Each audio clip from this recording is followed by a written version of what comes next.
وہ دور آئے گا پوری دنیا میں سوائے اسلام کے کچھ نہیں ہوگا. حالات بدلنے چاہیے. سنو ایک بشارت میں دیتا ہوں. یہ شعر یوں ہی میں نے سنا تھا. کچھ دیر کی خاموشی ہے پھر شور آئے گا. کچھ دیر کی خاموشی ہے پھر شور آئے گا. آج کتوں کا وقت ہے کل ہمارا دور آئے. دور دراز تو چھوڑو اپنی قوم میں ہی نہیں پوچھے جاتے. وہ رافضی کتا جو اپنا دین بدل کر نکلا تھا, اسلام بھی بدل لیا, نام بھی بدل لیا, دھوتی پہن کر کے نکل کر چند مہینے ان کا فضلہ کھاتا رہا. اس کے بعد وہاں سے بھی کک مار کر کے نکال دیا گیا.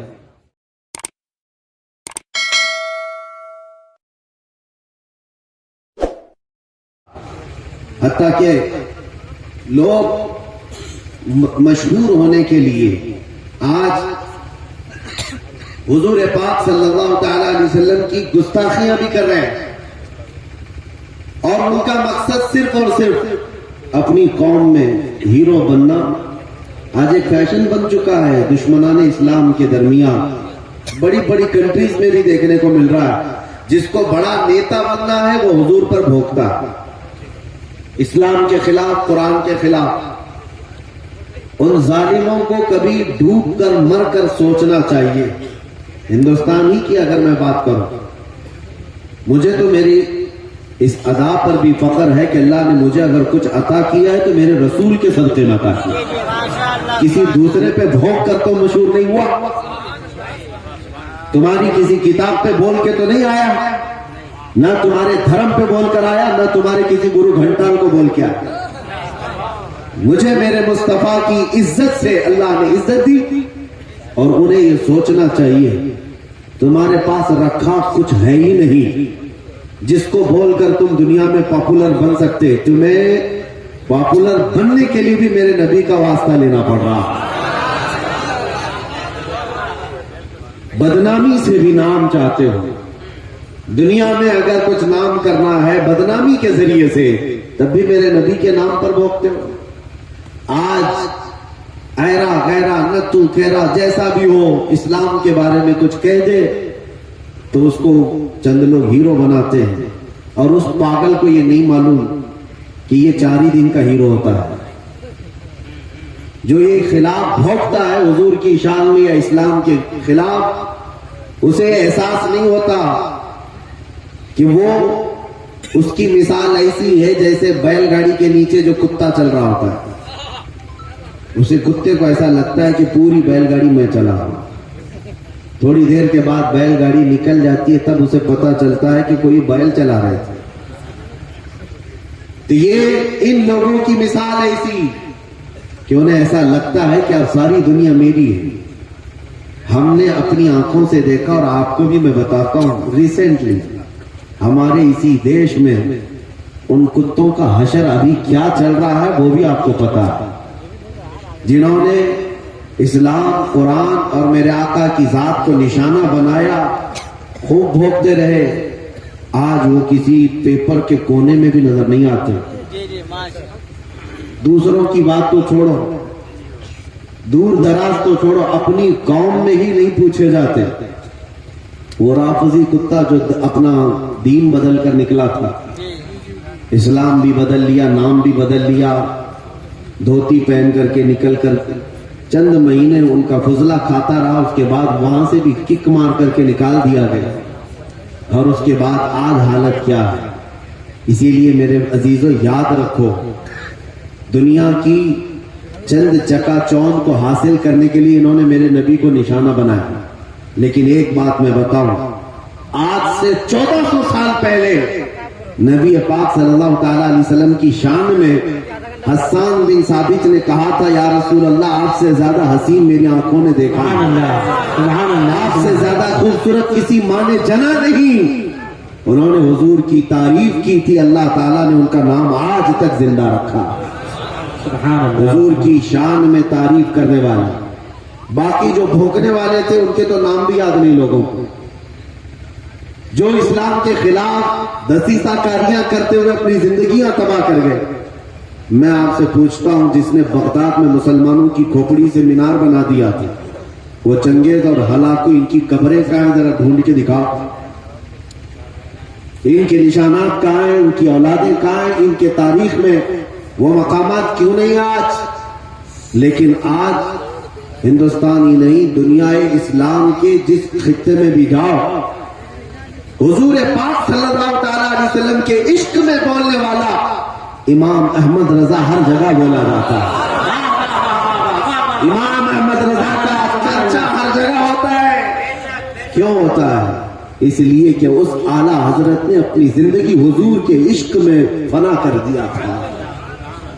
اسی لیے انہوں نے کہا تھا یا رسول اللہ کہ جان کی اکسیر ہے الفت رسول اللہ کی، خاک ہو کر عشق میں آرام سے سونا ملا. جان کی اکسیر ہے الفت رسول اللہ کی. ایک پوائنٹ سمجھ کر کے چلو میرے عزیزوں، میں آپ کو یہی دینا چاہتا ہوں، آج کے حالات گھبرانے کی ضرورت نہیں، بہت تیزی سے ابھی بدلیں گے. امتحانات آئیں گے ابھی تمہارے یہاں، بہت تیز آندھی آنے والی ہیں یہ اگلے چند سالوں میں. آندھیوں سے مراد صرف یہی ہواؤں کی آندھیاں مت سمجھو، کفر و شرک کی آندھیاں، ظلم و ستم کی آندھیاں، اور دن دہاڑے جو مسلمانوں کا قتل عام ہے یہ بڑھتا جائے گا. میں حدیث کی روشنی میں بتا رہا، حدیث کی روشنی میں بتا رہا، بڑھتا جائے گا. تمہارا امتحان ہے. ابھی تو خالی چٹھی دکھا کر کے لوگوں کو لبھانے والے بابا آئے ہوئے کہ تم نے کیا کھایا، تم گھر میں کیا کر کے آئے، چٹھی دکھا دیں. ابھی تو دجال کا آنا باقی ہے. دجال آئے گا، وہ تو تمہیں بارش برسا کر دکھائے گا، مرے ہوئے آدمی کو زندہ کر کے دکھائے گا. اتنے بڑے امتحانات ہونا باقی ہے. اس زمانے میں تمہارا کیا ہوگا؟ تم کس طرح سے زندگی گزارو؟ ایک علاج میں بتاؤں، ہر زمانہ چاہے جیسی بھی سختیوں والا آئے، کل کو آ کر فسادات بھڑکا دیا جائیں، تمہارے سامنے تمہارے بچے ذبح کر دیا جائیں، تمہارے سامنے تمہاری عورتوں کے دوپٹے چھین لیے جائیں، قرآن پاک کو جلانے کی کوششیں ہوں گی، مسجدوں کے مینار اور گنبد ختم کر دیے جائیں گے. یہ سارے حالات بڑھتے جائیں گے. تو کیا تم ان طوفانوں سے گھبرا کر یہ فیصلہ کر لو گے کہ جب تک میں اس دین میں رہوں گا روزانہ ایک مصیبت کو جھیلنا پڑے گا، اچھا ہے ان کی ہی جے جے کروں جیسے کچھ چلے گئے؟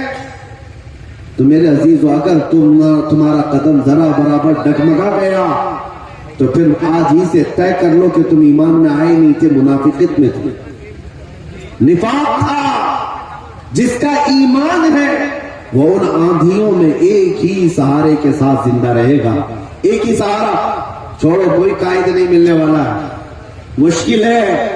رہنما، قائد، جماعت، پارٹی، نگراں، سپہ سالار، یہ سب ایک طرف رکھو. ان حالات میں تم ہر طرف دیکھتے رہو گے جس کو اعلیٰ حضرت نے فرمایا ہے ساتھی ساتھی کہہ کے پکارو، ساتھی ہو تو جواب آئے. پھر جھنجلا کر سر دے پٹ ہو، چل رہے مولا والی ہے. حالات ایسے آئیں گے کہ تم ساتھی ساتھی کہہ کر پکارتے رہو، مدد کے لیے کوئی نہیں آنے والا ہے. اس زمانے میں ایک ہی سہارا ہوگا. فرمایا بزرگوں نے کہ جس کے سینے میں میرے مصطفیٰ کی محبت ہوگی ان آندھیوں سے وہ ٹکرا کر کے بھی ثابت قدم رہے گا، وہ ثابت قدم رہے گا. ہر آنے والی آندھی کا رخ موڑ دے گا. قتل بہت سارے ہو جائیں گے، امتحانات بہت سارے ہو جائیں گے، لیکن نبی پاک صلی اللہ تعالی علیہ وسلم کا سچا شہدائی اور سچا وفادار ان آندھیوں کو فیس کرے گا، مقابلہ کرے گا، اور اللہ کی مدد آئے گی. اللہ کی مدد آئے گی. اللہ کی جو سب سے بڑی مدد آنی ہے. انتظار ہے سب کو. حالات بدلنے چاہیے.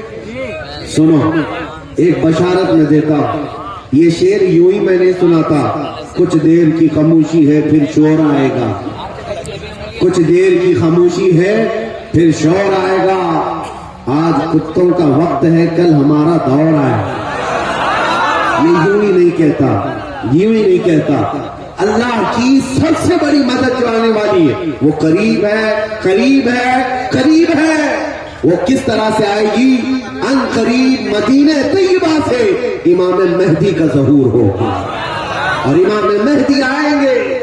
خانہ کعبہ کے بعد اور اس وقت اقطاب، اوتاد، ابدال، اولیاء ان کے ہاتھ پر بیعت کریں گے، پھر وہ نکلیں گے اور پھر ملک شام آئیں گے۔ تو امام مہدی کا زمانہ قریب ہے۔ میرے مصطفیٰ کی حدیثوں کا مفہوم میں آپ کے سامنے رکھ رہا ہوں کہ جب وہ دور آئے گا پوری دنیا میں سوائے اسلام کے کچھ نہیں ہوگا۔ آپ نے ابھی شاعر سے سنا، اسلام تھا، اسلام ہے، اسلام ہاں صرف تمہارے گاؤں میں نہیں رہے گا، انشاءاللہ امریکہ میں بھی رہے گا، یورپ میں بھی رہے گا، افریقہ میں بھی رہے گا، اور جتنے چیختے چلاتے ان کی گردن پہ بھی رہے گا۔ ہاں